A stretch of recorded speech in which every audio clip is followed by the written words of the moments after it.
उपस्थित संत समाज, धर्म प्रेमी बंधुओं, ममतामयी माताओं एवं बहनों, आपके बीच एक भजन प्रस्तुत है।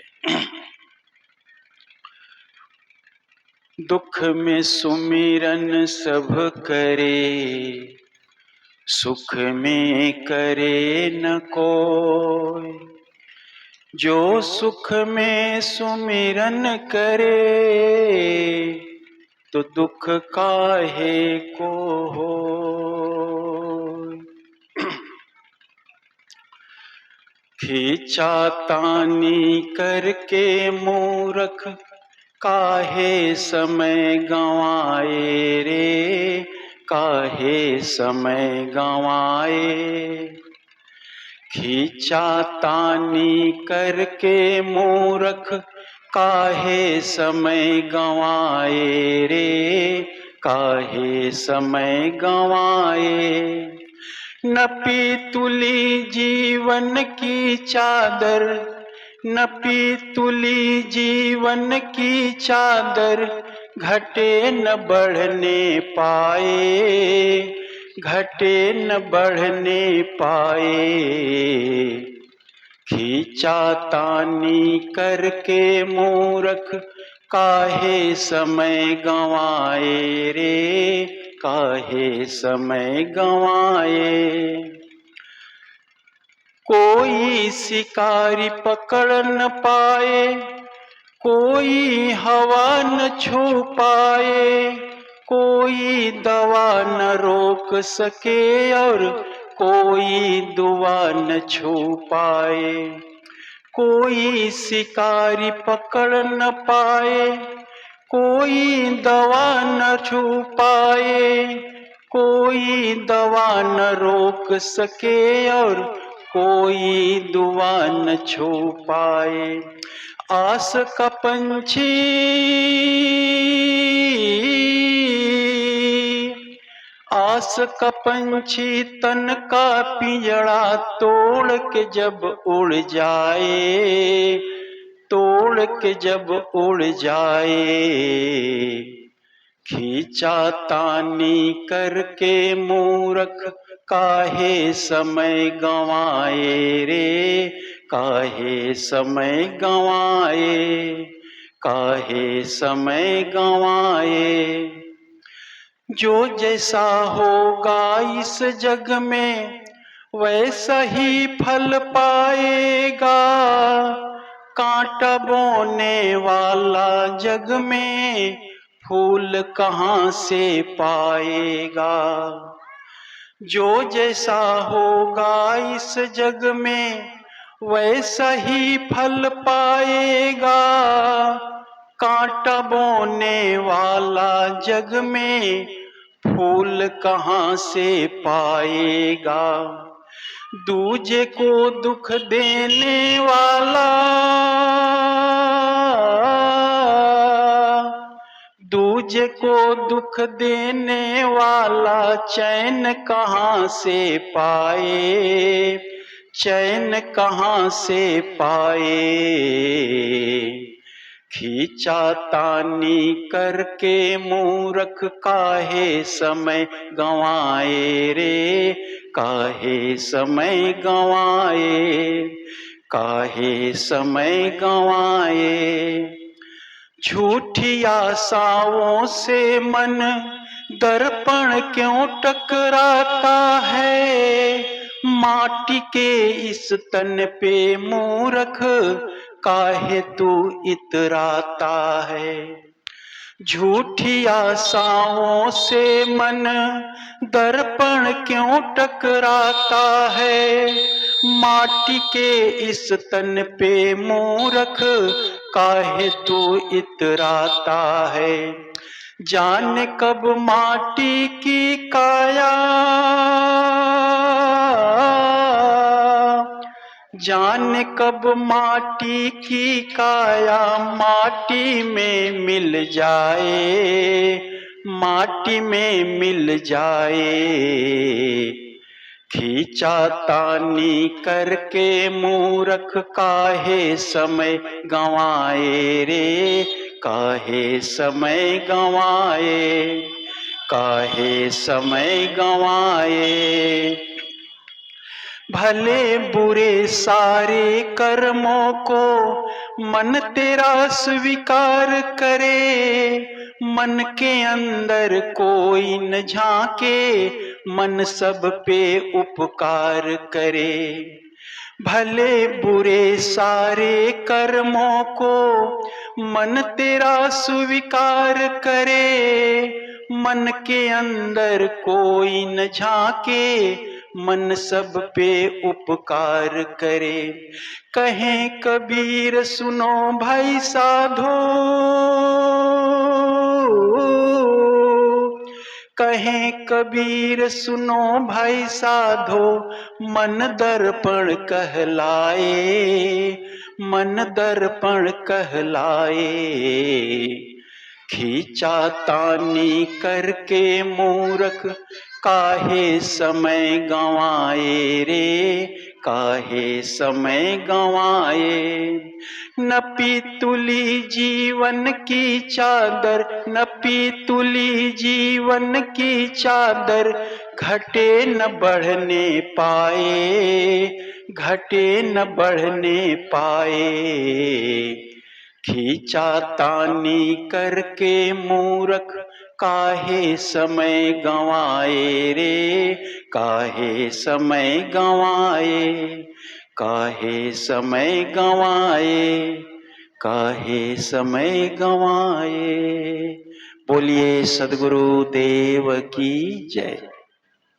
अब मैं परम पूज्य गुरुदेव जी से नम्र निवेदन करता हूं कि आप अपने कल्याणकारी विचारों से हम सबको लाभान्वित करने की कृपा करें। परम पूज्य गुरुदेव जी।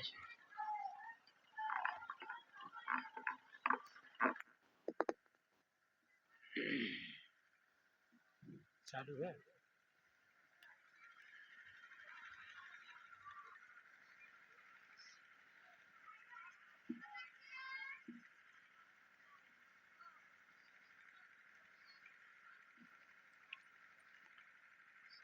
मुद मंगल में संत समाज धर्मानुरागी सज्जनों, श्रद्धा मूर्ति देवियों,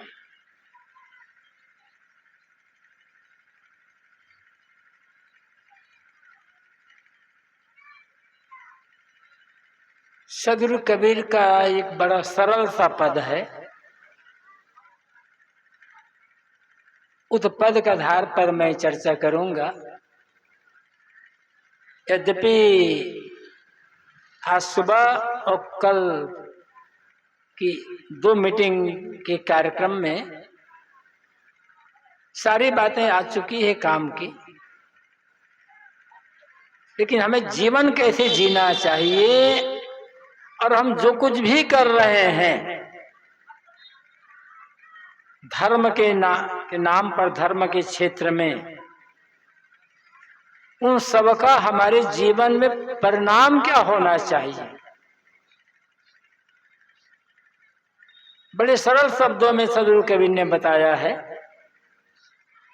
अरे ज्ञान की बातें ऐसी होती है कि इन्हें बार बार सुनने की, कहने की, मनन करने की आवश्यकता होती है। पहले पूरा पद सुने, फिर हम कुछ पंक्तियों पर चर्चा करेंगे।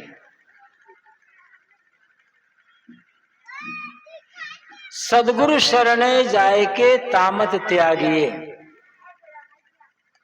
भला बुरा कही जाए तो उठ नहीं लागिए। उठ लागे सो रार, रार महान नीच है। जे घट उपजे क्रोध सोई घट मीच है। जो कोई गाली दे तो जवाब मत दीजिए, गल अमृत तेरे पास घोरी क्यों ना पीजिए। अमृत फल लिए हाथ, रुचि नहीं रार को, श्वान को यही स्वभाव, गहे पुनिहार को जाकर जौन स्वभाव, छूटे नहीं जीव सो निम्न मीठा होए, सिंचे गुड़ घीव सो।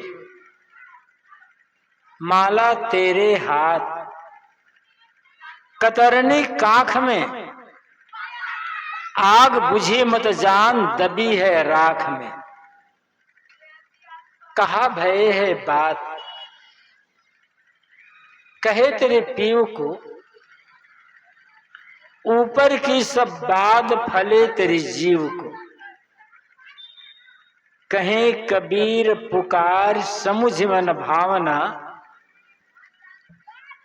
हंस गए सतलोक बहुरी नहीं आवना।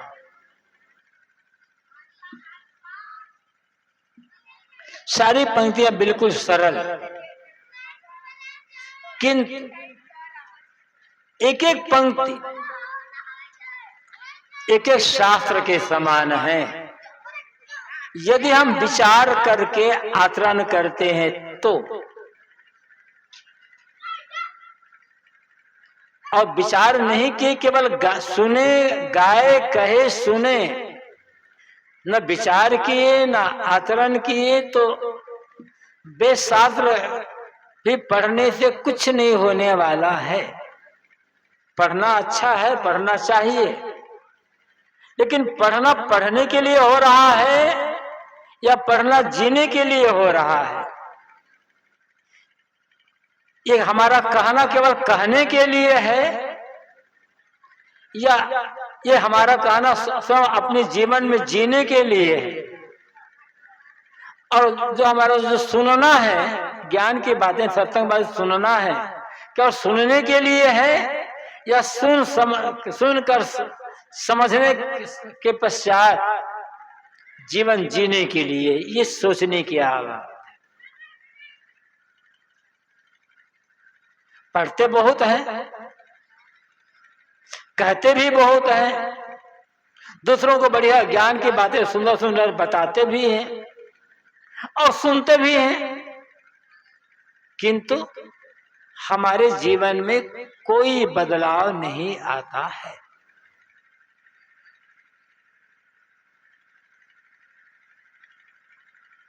जीवन में बदलाव आना ये बड़ी बात है। कोई बात आप लोगों में?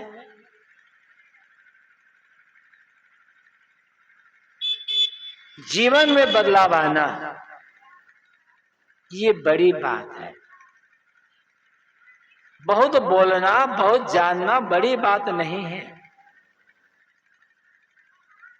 बड़ी बात है स्वभाव में परिवर्तन, व्यवहार में परिवर्तन, अपने मन में परिवर्तन, जीवन में परिवर्तन। हम मूल बात पर आते हैं। सद्गुरु शरणे जाए के तामत त्यागी। गुरु की शरण में चले गए हैं। हम किसी गुरु से दीक्षित हो गए हैं, किसी गुरु से माला ले लिए हैं, कंठी में ले लिए हैं, या किसी गुरु से नामदान ले लिए हैं।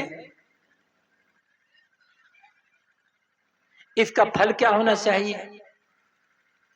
और गुरु भी कौन है? गुरु भी किसे कहना चाहिए?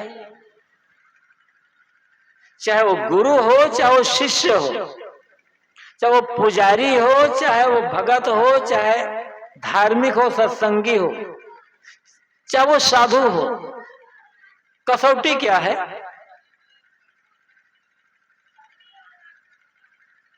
सबके लिए धर्म के मार्ग में जितने, चाहे पंडित पुजारी हो, चाहे मुल्ला मौलवी हो, चाहे काजी हो, चाहे पादरी हो, चाहे साधु महात्मा हो, चाहे गुरु महंत हो, चाहे भगत हो, शिष्य हो, धर्म के मार्ग में जितने भी लोग चलते हैं, अपने जो धार्मिक कहते हैं, वो सबके लिए कसौटी क्या है? कोई कसौटी होना चाहिए ना। एक कसौटी, कसौटी तो बहुत है, लेकिन एक ही कसौटी जीवन उतार ले, एक बार की नहीं उतर सकती कसौटी में, हम खरा नहीं उतर सकते, तो धीरे धीरे कुछ तो प्रगति हो ना, कुछ तो अंतर होना चाहिए। क्या कसौटी है? अंदर के तामस का त्याग होना। तामस अंधकार, तामस कर अंधकार, अंधकार से मतलब है अज्ञान। तामस उत्तेजना,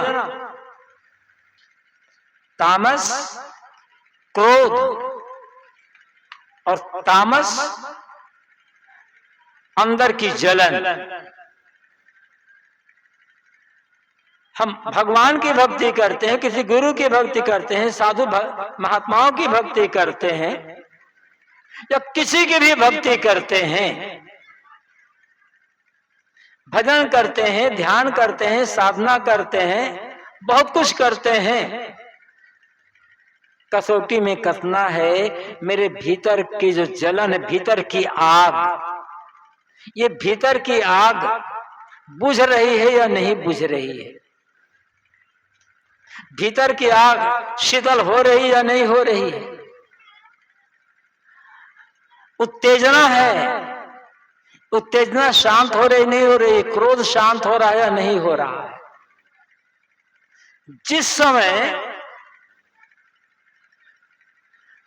हम गुरु की शरण में आए, जिस समय हमने गुरु से कोई कंठी माला लिया, कोई नाम दान लिया, कोई मंत्र लिया, जिस समय हम भक्ति के मार्ग में, धर्म के मार्ग में प्रवेश किए, उस समय जितना क्रोध था उतना क्रोध अभी भी है, वो बड़ी क्रोध बढ़ गया है।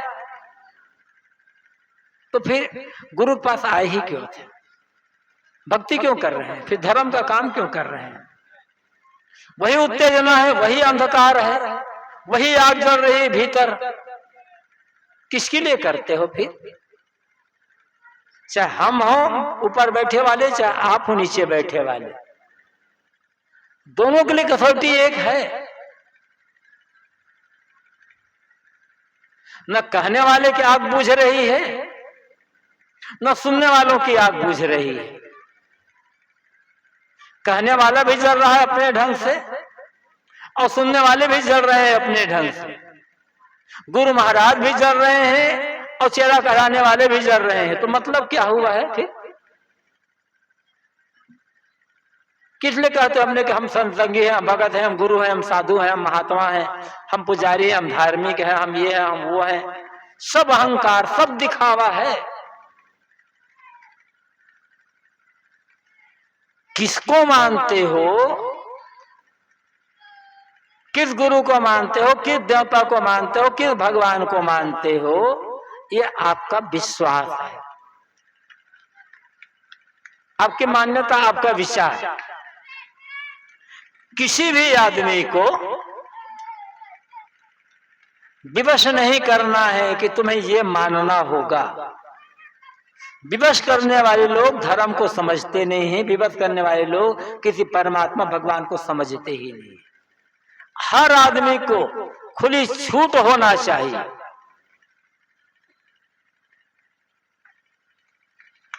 पिता कुछ मार रहा हो, बेटा कुछ मार रहा हो, पत्नी कुछ मार रही हो, पति कुछ मार रहा हो, इतनी स्वतंत्रता हो तो समझना कि हम धर्म को समझते हैं। एक परिवार की बात मैं बताता हूं। पिता है और 3 बेटे हैं। पिता कबीरपंथी, एक बेटा हनुमान का भगत, एक बेटा दुर्गा का भगत, एक बेटा किसी और का भगत। मतलब चारों का अलग अलग, और चारों बड़े प्रेम से रहते हैं, झगड़ते नहीं आपस में, सबको स्वतंत्रता है। धर्म वहां पर है, अपनी मान्यता के लिए सब स्वतंत्र, किंतु आपस में प्रेम, एकता, समता, मिलजुल करके रहना, मिलजुल करके काम करना, मिल बांट करके खाना। धर्म वहां पर है। अब पिता कैरपंथी है, एक हनुमान का भगत बेटा, एक संग दुर्गा भगत, एक किसी और का भगत, लड़ जाए तब घर तो नरक बन जाएगा। फिर कहाँ मानने वाला हुआ? फिर कोई हनुमान को मानता है, कोई महादेव मानता है, कोई राम मानता है, कोई कृष्ण मानता है, कोई विष्णु मानता है, कोई दुर्गा मानता है, कोई कुछ भी मानता है, ये उनका विश्वास है ना। समाज में हम कैसे जीते हैं? समाज के साथ हमारा व्यवहार कैसा है? कर्ता का व्यवहार है या सरलता का व्यवहार है? उदारता का व्यवहार है या संकुचितता का व्यवहार है? ये कसौटी है हमारे लिए।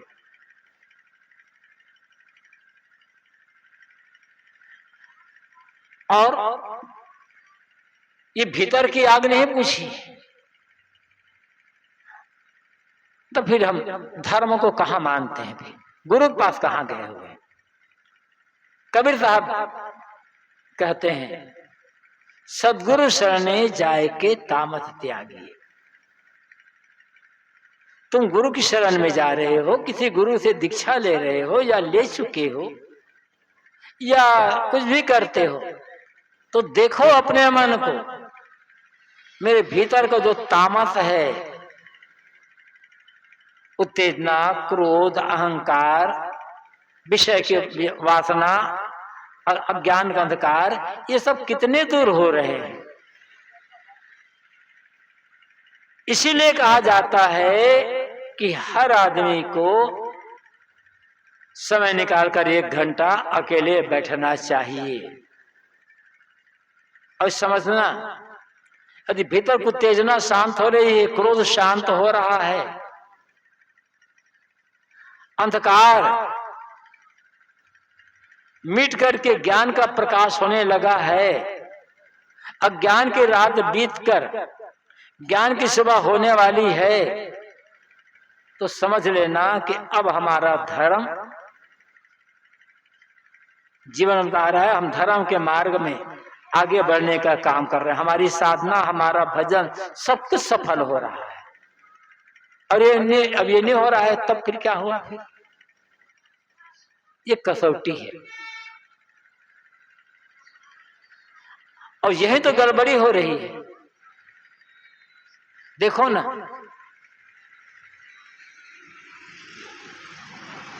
धर्म के बड़े बड़े आयोजन तो हो रहे हैं, अखंड पाठ हो रहा है, अखंड जागरण हो रहा है, अखंड ये हो रहा है, अखंड वो हो रहा है, अखंड ये हो रहा है, सब कुछ हो रहा है, कहीं कोई कमी नहीं।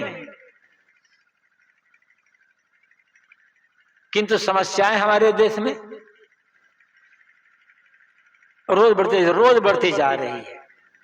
घूस बढ़ता जा रहा है, बलात्कार बढ़ता जा रहा है, चोरी बढ़ती जा रही है, हत्या बढ़ती चली जा रही है। अभी पूर्व प्रवक्ता हमारे साथी कह ही रहे थे ना, पहलगाम में हत्या हुई है, वो भी धर्म के नाम पर, धार्मिकों ने की है। यदि हत्या करने वाला धार्मिक है तो अधार्मिक किसे कहोगे? हत्या करने वाला किसी खुदा अल्लाह भगवान का भगत है तो शैतान का भगत किसे कहोगे? फिर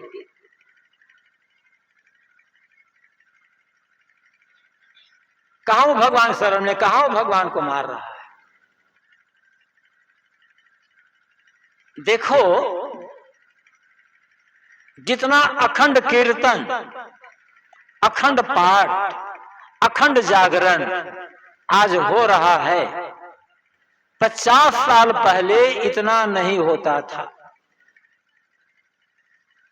बड़ी बड़ी कथाएं हो रही है, लाखों लाखों की भीड़ जुट रही है। 50 साल पहले इतनी कथाएं नहीं होती थी, लेकिन इतनी कथाएं नहीं होती थी। तीर्थों में जितनी भीड़ आज हो रही है, 50 साल पहले इतनी भीड़ तीर्थों में कहां होती थी?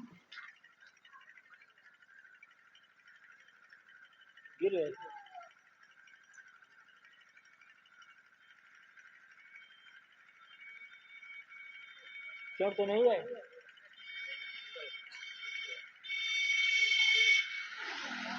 मंदिरों में जितनी भीड़ आज दिखाई पड़ रही है,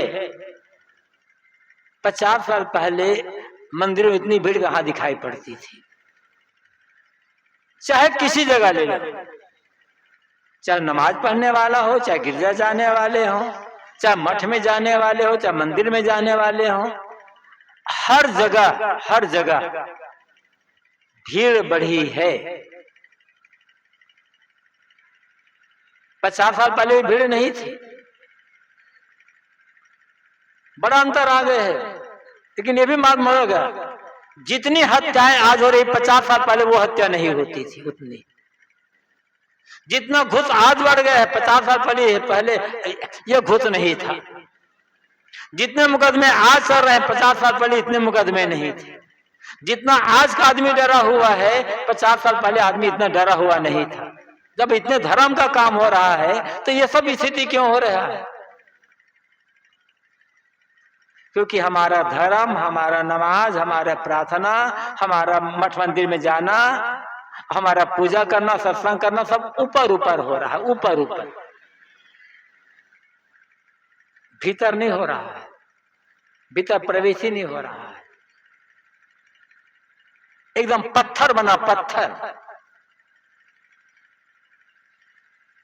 दरवाजे पर एक पत्थर लाकर रखो और सुबह से शाम तक लगातार बिना रुके, एक सेकंड बिना रुके, हजारों घड़ा पानी उस पत्थर पर डाल दो। 12-14 घंटा पत्थर डालने के पश्चात वो पत्थर थोड़ा उंगली से दबा कर देखो,